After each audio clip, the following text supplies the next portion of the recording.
Hey guys, so I just got out of the mine procedure. Literally like 20 minutes ago we finished. You can see I can't talk properly. I don't know if you can see that, but I'll do a better job when I get home. Thoughts. So I didn't do it with sedation. That's the first thing I would say. They highly recommend you do it with sedation. I would recommend you do it with sedation. It's not really painful. Honestly, one of the worst parts is just getting the needles. Everyone has to get the local anesthesia needles. I just don't like that personally. And it's just a bunch of really strange feelings back to back to back. I mean, they're literally opening your skull and you kind of have to just witness it. All they do is blunt the pain, right? Otherwise, you get the whole experience. What can I say? So right now, I have like a very slight, dull aching pain. That's it. No other complaints. I mean, it's not even a complaint. It's expected. I have an aching pain, very mild. I have prescriptions to get pills and stuff. And Dr. Coppelson, I think, put in some more anesthesia, kind of towards the end. Random things about my case. He said I had really dense bone, and I could, during the operation, he kind of had to pivot a little bit. But in the end, we took the CBCT scan. Everything looked good. Everything looked split. Maxillary junction looked split. Mid-palatal suture looked split. I mean, I got to see this too. It's hard to talk, as you guys can see. But what I will say is the hardware piece at the top of my mouth, I thought it was going to be way bulkier than it really is. That may sound sort of contradictory to the sound of my voice right now, but what I'm trying to say is it's just smaller. It's in the top of my mouth. It's smaller than I was expecting it to be. Yeah, it was like an hour and a half probably. We just listened to music. It was just Dr. Coppelson and his assistant, Samantha. I would say the worst part is he had to take the chisel out and like kind of hammer my mid-palatal suture to open it. That was not very comfortable. But again, it's just like, it's not pain. It's just like, I don't know, put a chisel on, hammer your head with something and see how it makes you feel. So I would say the worst of my aesthetic sort of consequences of this surgery is my upper lip is really swollen right now. He told me to basically apply a bunch of pressure and ice. And the reason he said it's more swollen than usual is because of the bone. In order to split, he had to, I think the medical term is dissect, pretty high up, like towards the bottom of my nose, right? Like it was, that bone is relatively long, but it all needs to be split. So yeah, I guess that creates additional swelling. A little surprised. I don't know why I thought this, but they actually had to do stitches at the end. I guess that's normal though. Like he has to stitch up, I guess, the soft tissue through which he made the cuts. I totally noticed like my nasal breathing was different. So first they put the device in, they screw it in, then he cuts, and then he kind of opens the device, and you can feel your nasal breathing improved. And because after he closed it, right? Because you have to wait like 4 to 8 days before you start turning. So he has to open it and then he closes it back up, like a little teaser kind of. But obviously he's not doing it to tease. That's just the way you have to do it. So I did feel a difference in my nasal breathing, and it was sort of more obvious actually when he closed it, because the opening it kind of happened over quite a period of time, because he would like cut and then like kind of apply pressure by turning it, cut, apply pressure by turning it. But then he kind of closed it all quite quickly, and I could feel that I could feel that a lot, and I noticed how it changed my nasal breathing. That's pretty much it. Like, it was kind of not fun. No, it was not fun. I mean, I don't like this stuff. I would say I'm sensitive and, I don't know, hyper aware of how I feel. Whether that's a blessing or a curse, that's a whole another conversation. But I understand why sedation is the #1 choice. It's not fun to go through surgery. I can't remember the last time I went through surgery. I think all surgeries are like this though. And you get to choose basically how drugged you want to be from 0 to 1,000. And I think Dr. Coppelson offers like 3 different tiers, like mild, medium, and then like fully anesthetized. So, you know, choose your dose. I just wanted to feel it for the experience, and I'm weird and whatever, but I wanted to be able to describe and just feel through the whole thing. And yeah, worst parts were getting the needles at the beginning. I don't like needles, and you feel little pinches, but I mean, I'm sure everyone at this point has had needle. It feels like that. And the chisel thing, that kind of sucked. Overall, it kind of sucks. And those are the suckiest points. I think with sedation, it would be a nothing burger. You probably wouldn't even remember it, I would imagine. Most of it. But yeah. The thing on the top of my mouth, it's not that uncomfortable. I think I'll get used to this pretty quickly. I am wondering though, because it is early, whether my tongue is going to start like kind of getting like little cuts. It's kind of little pointy things. It's not like super smooth. I think I might start to get irritated over time after, you know, talking too much. But I feel like soon I'll probably be able to talk almost normally. I just can't right now. Right now there's still a lot of pain. There's lots of swelling, especially in my upper lip. I can't feel my face. I can't feel my face at all right now, so I wonder what role that plays. I'm actually surprised at how normal I do sound right now, given that I have this thing in the top of my mouth. This is just an update. It's now 7:20 p.m. Some amount of hours I'll put on the screen after the surgery. Sitting here eating slop. I feel no pain. I took the ibuprofen and the amoxicillin. I literally feel no pain at all. But this is all numb. I can feel a tiny bit now. This is all numb and very swollen. And my lip is swollen. I can't feel this at all, but I can feel all this. Everything else is fine. Just right here. Can't feel and no pain. Alright, what's up everyone? You see the upper lip is pretty swollen still. Also, it kind of hurts to open my jaw. I think that's because the pterygoid maxillary junction, where he made the cuts, was probably really swollen, and that's back there. Pain? Honestly, I didn't even take ibuprofen this morning, so I'm not even on pain meds right now. It really only hurts if I move my mouth, like I just showed. Damn, look at these palm trees. I love LA.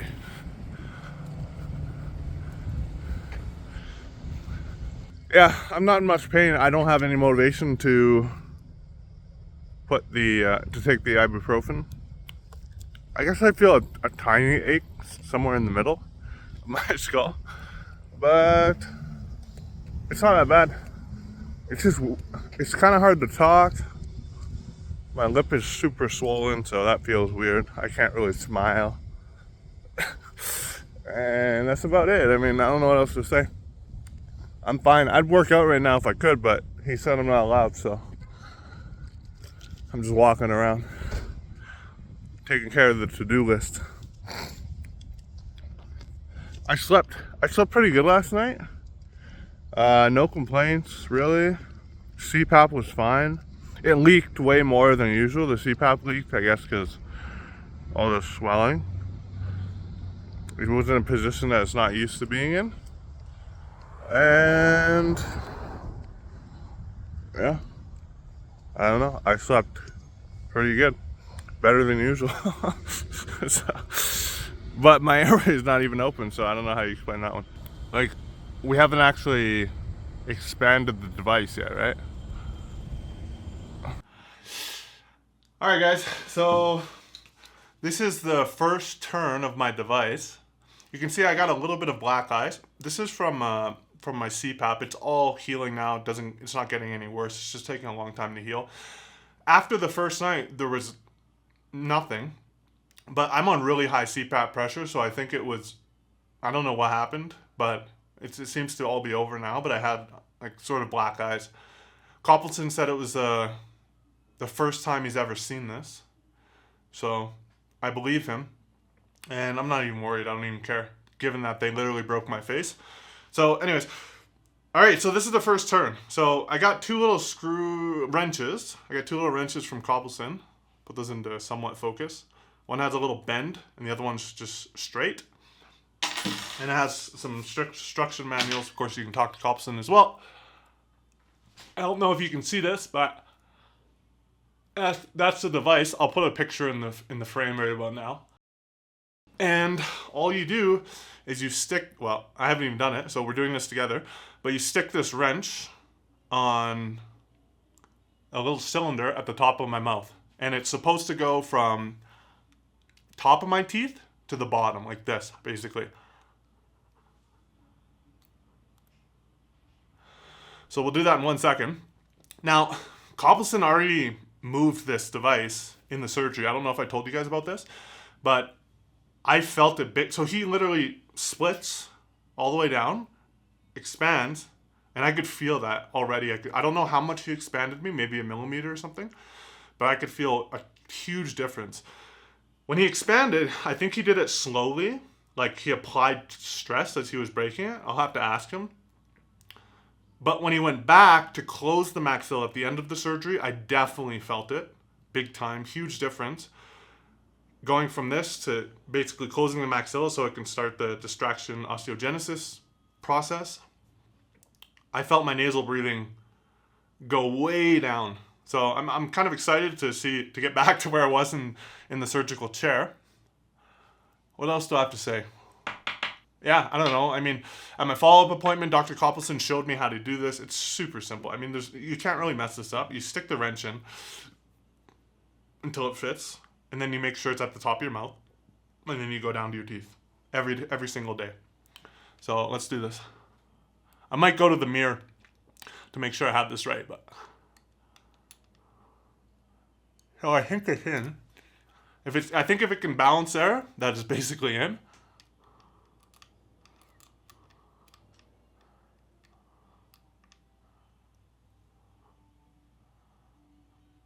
I'm going to go consult the mirror, okay? Just hang on here. I can't rely on this tiny little screen on my camera, especially for the first go. Once I get a hang of it, though, we'll redo it. All right. Here we go.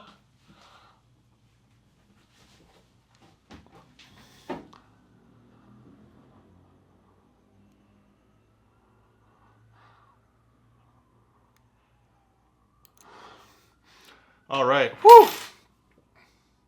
So you can definitely feel it.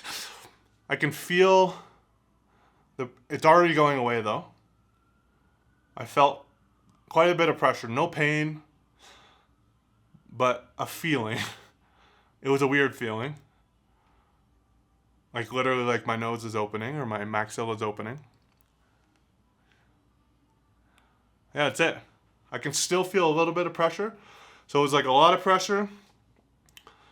And then it kind of went down, down, down. Now I can still feel a little bit of pressure, kind of a little bit higher. I think it's going down. It's kind of hard to tell.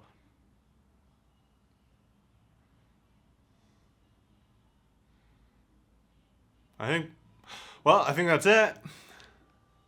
No diastema yet. So I'm supposed to do that every single day for the foreseeable future. I think it's going to be 4 months. As you guys will learn in the interview, Coppelson has changed from doing it slower to longer. He provides his reasons.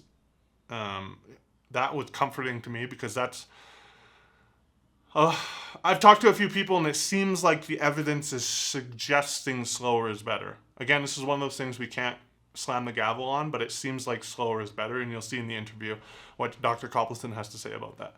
But that's pretty much it. So I turned. Do I still feel pressure? I think I feel a tiny bit of pressure, like in my nose. Like a tiny bit. Like it feels like it's, I don't know. I might be tripping too. But there was like a lot of pressure and then it kind of went down very quickly.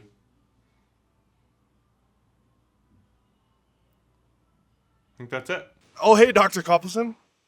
Free maxillary expansions for everyone? Everyone who's watching? Oh, no way. That's crazy. Yeah, I'll tell them right now. I'm actually just recording the video. All right, guys, maxillary expansion update. I'm done turning. You can see I have a nice diastema. I'll include some images and some videos here. So timeline is essentially September 25th. I got the operation done. 2 weeks later, so around October 9th, I could start turning. I turned October 9th, so every day one big turn like this. I'll show you again in media. I did that until December 20-ish.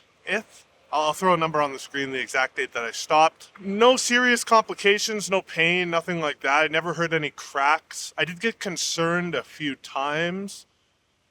It just felt a little, let's say, weird a couple times. So I asked Dr. Coppelson, hey, is it cool if I stop for a day or two? He said, yeah, it's totally fine. Because the whole bone recovering process, it takes some time. So you have essentially a grace period between when you stop and when it's going to be too late and you can't turn anymore. So what I'm doing now is basically the device is still all in there. Everything's still in there. We'll cut the arms off soon. I'm in Mexico City, so we'll cut the arms off, and then the orthodontist is going to either put braces or Invisalign on. I haven't decided. I think I'm going to go with braces because I think the whole device has to come out before you can do Invisalign, which means I have to wait longer, and braces take less time than Invisalign, apparently. This device, I think according to Coppelson, I'll try to push in what way I can to do it earlier, but maybe there's no wiggle room. But I think he said that I have to have it in for about 6 months after the date of stopping turning. Then I go back to LA, he takes it out, and I'm essentially maxillary expansion hardware free. I would say at this point in time, my sleep disorder breathing is literally cured. It's not all from the maxillary expansion, but maxillary expansion made a huge difference. Some of the things I've learned about this was actually alluded to before, I think in multiple videos. I think it was in even my Dr. Rama video. Talk about this idea that the turbinates are going to swell into the new space that's provided. This is something that I think happened with me. I started on fluticasone and azelastine actually quite recently, and I noticed a huge difference immediately once I spray that in there, which means as an antihistamine, I'm having a histamine response, which I think we consider allergic rhinitis. So I'm on that right now, and I do notice a huge difference being on that. Overall, no regrets. I can breathe way better. I think my smile is going to look better once my teeth are properly repositioned and the diastema is closed. I would do it again. I'm completely happy with Dr. Coppelson's services. There was one complication. I basically got black eyes. He said he's never seen that before, which I believe, because I also talked to my orthodontist who's been doing this stuff for, 30, 40 years. He said he's never seen this either. And it wasn't from the operation specifically, because post-operation for the first few days, there was no bruising here. But then I woke up one day after CPAP, which by the way was at relatively high pressures, and I had these black eyes, and the CPAP was causing these black eyes. And now I have basically blood staining here. It's going to take a while to go away. I'm not worried about it. There's ways you can fix it even if it doesn't go away, so whatever. That was the only thing I would say that was suboptimal. Otherwise, I would say would recommend. I'd 100% do it again. Guys, I've said this before and I'll say it again. Nasal breathing really is everything. I want to balance out this video with letting you guys know that I don't think you necessarily need to run out the door and go get a maxillary expansion. But what I will say as a bare minimum, as basic requirement, is that you should figure out how bad your nasal breathing really is. And most people's subjective evaluation of their nasal breathing is actually not a very good evaluation. It's typically wrong. Why? I mean, I would speculate because most people have breathed in some way their whole life and they develop what they think is normal. which is not normal. It could have been bad all along. So getting something like a rhinomanometry objective test of your nasal breathing, I think, is something that's worthwhile. I started noticing breathing and sleep benefits, I would say, very quickly, about a week in. It was like obvious, noticeable, this is not in my head at all, difference in my ability to breathe. But again, the whole turbinate thing, now looking back, what I understand is what happened was that my turbinates also, because of allergic rhinitis, were swelling into the new space from the maxillary expansion was essentially inviting the soft tissues of the turbinate to take it up. But it wouldn't always happen right away, right? Like I would, let's say, expand and expand the next day and the next day. And maybe in those 3 days, I wasn't having any allergic rhinitis. And so it was like obvious, huge benefits. But then later on, when I started slowing down the turning and stuff, these, what was perceived as recidivism, which wasn't actually, because that would require, of course, the bones to go back, which is not happening. This recidivism, which I was perceiving, I believe, is from allergic rhinitis turbinates, because I spray it with antihistamine and I can feel an immediate difference. Antihistamine mixed with fluticasone. It's called Dimista D here in Mexico. It was actually pretty expensive too. I know there's going to be some of you guys who are like, well, what does your split look like? Well, I haven't got a proper CBCT scan yet. I did get a CT scan. I'll throw it here. I don't know how well they're going to be able to see. I haven't honestly even scrutinized these images yet. I did send them to Coppelson. I'm not that concerned because I already know I breathe better. I don't really care, I guess, what the split looks like exactly, because it's really just for informational purposes at this point, because everything's in the place that it's going to stay in, and I'm okay with my appearance.